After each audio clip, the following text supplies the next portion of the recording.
सो दोस्तों thank you so much, thanks a lot कि आप सबने पहले वीडियो को इतना प्यार दिया। आप इसी तरह से देखते रहेंगे, पढ़ते रहेंगे तो हम और भी अच्छे अच्छे वीडियोस, अच्छे अच्छे क्वेश्चंस आपके लिए लाते रहेंगे, क्योंकि यही क्वेश्चंस है, प्रीवियस ईयर क्वेश्चंस ही है जो आपको एग्जैक्टली हेल्प करेंगे फाइंड आउट करने में कि किस तरह क्वेश्चंस है जो ज़्यादातर बीपीएससी में या किसी भी एग्ज़ाम में पूछा जाता है। ओके, सो आप कितना भी पढ़ लीजिए, कितना भी किताबी कीड़ा हो लीजिए, जब तक चीज़ें सिलेबस में आने वाले सवाल आपको समझ नहीं आएंगे तो आप ज़्यादा अच्छा नहीं कर पाएंगे score. Okay, so let's start. कि आपने बहुत ज़्यादा आपको धन्यवाद देता हूँ कि आपने पहले वीडियो पे इतना प्यार दिया। आप शेयर करिए अगर आपको अच्छा लगता है, और अगर आपको कुछ हमसे कहना है तो कमेंट भी करिएगा। अगर अच्छा लगता है तो यस कर दीजिएगा, गुड कर दीजिए, कुछ भी थोड़ा सा है ना मोटिवेशन वाला, ठीक है, इंस्पायर करने के लिए हमको। Okay, so let start. हमने पिछले वीडियो में क्वेश्चन नंबर 22 तक कर चुके थे। क्वेश्चन नंबर 23 से शुरू करते हैं। तो क्वेश्चन नंबर 23 में क्या है दोस्तों, हम लोग देखते हैं। क्वेश्चन नंबर 23 में है कि निम्नलिखित उच्च न्यायालय एक से अधिक राज्यों या केंद्र शासित राज्यों के लिए न्याय का कार्य देखता है। तो कौन सा राज्य है या कौन सा उच्च न्यायालय है, ठीक है। तो हम लोग वो देखते हैं, ऑप्शंस पे चलते हैं। सो दोस्तों हमारे पास ऑप्शंस है गुवाहाटी उच्च न्यायालय, बी इलाहाबाद उच्च न्यायालय, सी दिल्ली उच्च न्यायालय और डी ग्वालियर उच्च न्यायालय। दोस्तों यहाँ पर आपको आंसर जो होगा वो होगा बी, कौन सा, इलाहाबाद उच्च न्यायालय। आप चलते हैं क्वेश्चन नंबर 24 पे। राष्ट्रपति के चुनाव से संबंधित विवाद को हल करता है कौन। ऑप्शन ए मुख्य चुनाव आयुक्त, सर्वोच्च न्यायालय, संसद, प्रधानमंत्री। दोस्तों प्रधानमंत्री को खुद राष्ट्रपति ही काम देते हैं, बल्कि वो अधीनस्थ होते हैं, तो ये तो प्रधानमंत्री तो होंगे नहीं, संसद नहीं होंगे, मुख्य चुनाव आयुक्त इनका भी काम इधर नहीं है, तो सर्वोच्च न्यायालय। जी हाँ दोस्तों, राष्ट्रपति के बाद इनका ही हक है, जो मतलब कि कुछ चूँकि न्याय के काम करते हैं सर्वोच्च न्यायालय के जो होते हैं, तो यहाँ आंसर आपको हो जाएगा बी, सर्वोच्च न्यायालय, ठीक है।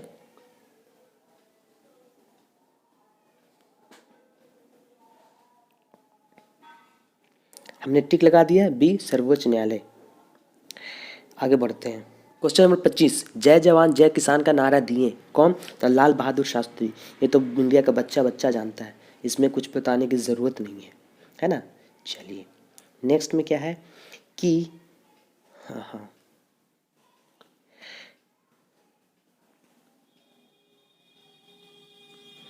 अब यहाँ है नेक्स्ट क्वेश्चन कि 26 नंबर कि निम्नलिखित में से कौन सा राष्ट्रपति का अधिकार नहीं है। वह प्रधानमंत्री की नियुक्ति करता है, सही है। राज्यसभा के 12 सदस्यों को मनोनीत करता है, सही है। कोई विधेयक वित्त विधेयक है या नहीं, इसका निर्णय करता है। संसद के अधिवेशन को बुलाता है, तो इसका आंसर हो जाएगा आपको सी, है ना। कोई विधेयक के वित्त विधेयक है या नहीं, इसका निर्णय वो राष्ट्रपति नहीं करता है, ठीक है। तो ऑप्शन यहाँ पर हम लोग कर लेंगे ऑप्शन सी। ओके, चलिए अब आगे बढ़ते हैं। प्रथम संशोधन विधेयक लाया गया था कब। तो 1951 में। इसमें क्या कर, ठीक है, 1951 होगा यहाँ पर चुपचाप। आगे बढ़ते हैं कि सिक्किम को राज्य का दर्जा दिया गया कब। तो यहाँ पर ऑप्शन में हो जाएगा 28 नंबर का हो जाएगा आपका 30वें संविधान संशोधन, नहीं 32वें, नहीं 36वें, जी हाँ 36वें संविधान संशोधन में यहाँ पर इसको है सिक्किम को जो राज्य का दर्जा मिला था, ठीक है। चलिए अब है 29 नंबर में है कि भारत के सर्वोच्च न्यायालय में मुख्य न्यायाधीश सहित न्यायाधीशों की स्वीकृत क्षमता कितनी है। तो यहाँ पर आंसर हो जाएगा 26। ओके, अब है 30 नंबर, पंचायती राज की अनुशंसा के लिए बनी समिति थी। तो कौन सा, अशोक मेहता समिति नहीं, मल्होत्रा समिति नहीं, बलवंत राय मेहता समिति। जी हाँ, ऑप्शन नंबर सी आपका सही होगा। कृष्णामाचारी समिति भी नहीं होगा, ठीक है। चलिए बोल रहा है कि पंचायती राज की प्रमुख विशेषता क्या है। तो प्रशासनिक व्यवस्था का विकेंद्रीकरण, ग्रामीण जनता की व्यवस्था संचालन में भागीदारी प्रमुख विशेषता, इसका ध्यान रखिएगा। निचले स्तर तक लोकतांत्रिक प्रणाली का विस्तार व आम जनता की भागीदारी। जी हाँ दोस्तों, सबसे महत्वपूर्ण आपको जो विशेषता है यही नज़र आ रही है, समझ रहे हैं। तो ऑप्शन आपका यही हो जाएगा, ठीक है, सी।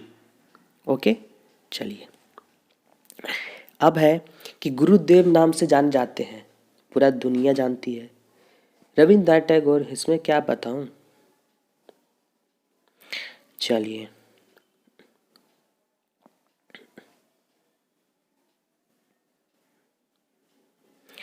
अब आते हैं कि गांधी जी के राजनीतिक गुरु कौन थे। तो वो कौन थे? गोपाल कृष्ण गोखले। इसमें भी कुछ बताने की जरूरत नहीं है। साइमन कमीशन कब भारत आया था? बच्चा बच्चा से पूछ लीजिए, 1928 में। पूर्ण स्वराज का प्रस्ताव कब पारित हुआ था? ये आपका हो गया था मेरे ख्याल से 1929 में। जी हाँ दोस्तों, बिल्कुल सही है, 1929 में ही ये शुरू हुआ था। ठीक है, अब चलते हैं क्वेश्चन नंबर 36 कि वर्ष 1919 किस घटना से संबंधित है? तो जलियांवाला बाग हत्याकांड।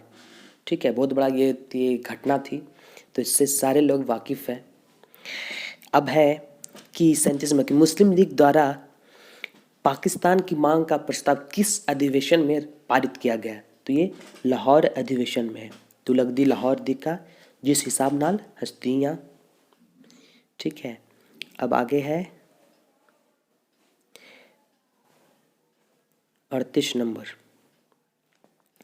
कि वंदे मातरम के रचयिता थे बंकिम चंद्र चटर्जी। भारतीय राष्ट्रीय कांग्रेस संस्थापक थे A.O. ह्यूम। बहुत इंपॉर्टेंट क्वेश्चन है, बार बार पूछा जाता है ये क्वेश्चन, समझ रहे हैं? तो ये इंपॉर्टेंट काफ़ी ज़्यादा है। अब सवाल है क्या कि सीमांत गांधी के नाम से कौन जाने जाते हैं? तो ये हैं Khan Abdul Ghaffar Khan, option number B. अब है 41 नंबर कि द्वितीय विश्व युद्ध के समय इंग्लैंड के प्रधानमंत्री कौन थे? तो इसके ऑप्शन है विंस्टन चर्चिल। ठीक है, सीन नदी के किनारे कौन सा शहर बसा है? लंदन नहीं, न्यूयॉर्क नहीं, तो पेरिस। यहाँ आंसर है सी। ठीक है, लिस्बन भी नहीं होगा।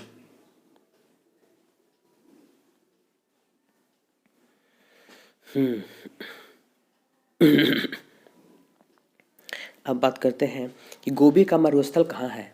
तो ये है आपको मंगोलिया में पड़ता है। स्वेज नहर किन दो महासागरों को जोड़ती है? तो ये है मेडिटेरेनियन सी और रेड सी, तो मतलब भूमध्य सागर और लाल सागर को जोड़ती है।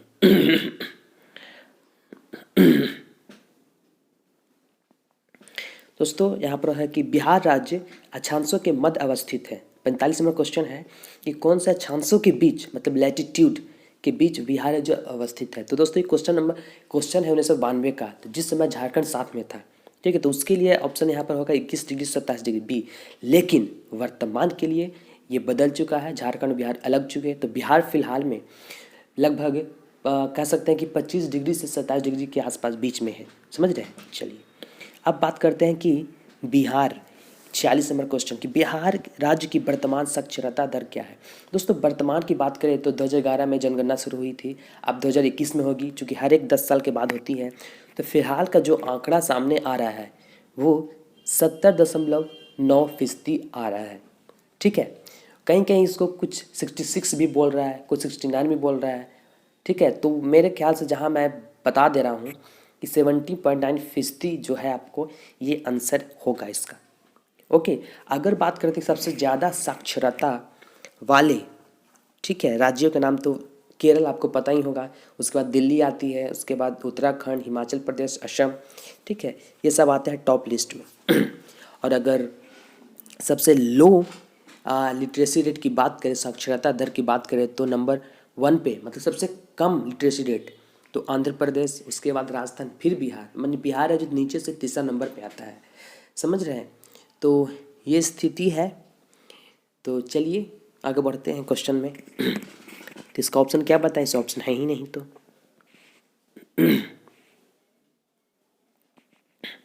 वो रहा है दोस्तों 47 नंबर की, बिहार की जनसंख्या का स्थान भारतीय राज्यों में किस स्थान पर है? तो दोस्तों, फिलहाल प्रेजेंट में बात करें तो ये तृतीय स्थान पर है। नंबर 1 पे पता है सबको, यूपी। नंबर 2 पे महाराष्ट्र। नंबर 3 पे बिहार की जनसंख्या आती है। समझ रहे हैं? तो यहाँ पर तृतीय हो जाएगा। ठीक है, अब पता नहीं 1992 में जो भी था, पता नहीं, अभी तो तृतीय होगा फिलहाल में। अब बोला जाए कि लौह इस्पात, 48 नंबर, लौह इस्पात उत्पादन के क्षेत्र में कौन सा राज्य अग्रण्य है? तो दोस्तों 1992 में क्वेश्चन, तो उस समय आपका बिहार था, चूँकि झारखंड इससे जुड़ा हुआ था। पर फिलहाल जो स्थिति है, पता चल रहा है, जैसा कि आंकड़ा है, बोला जा रहा है कि छोटा नागपुर है जो काफ़ी ज़्यादा उत्पादन करती है लौह इस्पात का, मतलब कि आयरन स्टील का। तो छोटा नागपुर जो पड़ता है आपको झारखंड के इलाके में, तो इस हिसाब से झारखंड होना चाहिए मेरे हिसाब से। तो यहाँ पर जो वो तो ऑप्शन ही नहीं है, तो आप खुद इसको देख लीजिएगा और समझ लीजिएगा, है ना। चलिए, बोला जा रहा है कि 49 नंबर, समुद्र तल से पृथ्वी के केंद्र के सबसे समीप कौन है? कर्क रेखा, मकर रेखा, भूमध्य रेखा, तो उत्तरी ध्रुव। तो दोस्तों यहाँ पर उत्तरी ध्रुव होगा, क्योंकि ध्रुव की तरफ है चपटी है, और पृथ्वी के केंद्र से सबसे नज़दीक आपको यही पड़ती है, उत्तरी ध्रुव ही। आगे बढ़ते हैं 50 नंबर पे। बड़ी लाइन में दो पटरियों के मध्य की दूरी कितनी होती है? दोस्तों इसमें 5.5 फीट होती है, जो इसको बोला जाता है, ठीक है। सबसे आगे नंबर 51, नंबर 51 में बोल रहा है कि टीपू सुल्तान की राजधानी कहाँ थी? तो टीपू सुल्तान की राजधानी थी कहाँ? श्रीरंगपट्टनम। श्रीरंगपट्टनम जो कि आपको यहाँ पड़ता है कर्नाटक में, वो जो मैसूर के नज़दीक है। ओके, चलिए आगे बढ़ते हैं कि गंधार कला किस शासनकाल से संबंधित है? तो ये है बी, कुषाण युग, कुषाण काल से संबंधित है। आगे है कि ऑपरेशन ब्लैक बोर्ड किससे संबंधित है? तो ऑप्शन ए में शिक्षा में सुधार, नहीं। माध्यमिक शिक्षा में सुधार, 6 वर्ष से 35 वर्ष तक के सभी नागरिकों को शिक्षित करना, नहीं। प्राथमिक शिक्षा में सुधार हेतु स्कूलों को आवश्यक सुविधाएं जुटाना। तो ऑप्शन यहाँ पर हमारा डी हो जाएगा, कि यहाँ पर सुविधाएं मुहैया कराना ही ऑपरेशन ब्लैक बोर्ड का यहाँ पर उसका उद्देश्य था। दोस्तों इसकी संस्थापना आपको की गई थी 1986-87 के समय, जब 7वीं पंचवर्षीय योजना जब शुरू हुई थी, तो उसके तहत इसको ये शुरुआत की गई थी, ठीक है। तो ये था आपका, तभी इतना ही रहने देते हैं, ठीक है, ज़्यादा टेंशन नहीं लेना है। फिर नेक्स्ट हम तुरंत वीडियो लगातार लाएंगे, जल्दी से जल्दी कोशिश करेंगे, क्योंकि समय भी नहीं है, और ये चूँकि चलता रहेगा दोस्तों, ज़रूरी थोड़ी क्या कि सिर्फ इसी BPSC में एग्ज़ाम के लिए है, ये तो आपका हमेशा के लिए रहेगा ना। तो इसका आप लाभ उठाइए, शेयर करिए और अच्छे से समझिए चीज़ों को। तब तक के लिए धन्यवाद, और आगे का जो वीडियो है, जो क्वेश्चन है, मैं जल्दी ही लाऊंगा। आप वेट करिएगा, कमेंट करके बताइएगा कैसा लगा। Thank you so much.